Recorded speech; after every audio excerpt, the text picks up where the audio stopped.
O, nagising ka na naman. Bago ka kipag-usap kahit kanino, punta ka uli dun sa walang nakakakita sa'yo. Manalangin ka uli. Panginoon, salamat po. Iniligtas mo kami sa magdamag. Maraming pwedeng mangyari sa magdamag eh. Sa ngayong umagang ito, nakikiusap po ako uli sa iyo. Ako po'y maghahanap buhay.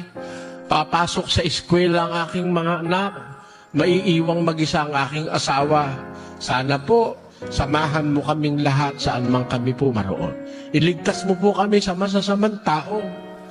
Iligtas mo kami sa mga panganib sa daan. Sana loobin mo, Ama, makasumpong kami ng biyaya sa iyong paningin sa maghapong ito. Sana po kumita ako ng sapat para sa pagkain at pangangailangan ng aking mga anak. Salamat po ng marami sa iyo.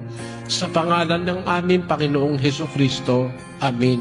O, umalis ka na sa bahay. Huwag ka nang mag-alala.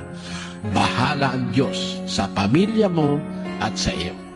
Yan po ang pananalangin iniutos at itinuro ng ating Panginoon Hesukristo. Ito ang pinakamabuting pag-asa ng isang Kristiyano. Lagi tayong makikipag-usap sa Diyos sa pamamagitan ng panalangin at ang Diyos ang bahala sa pinakamabibigat nating problema sa buhay.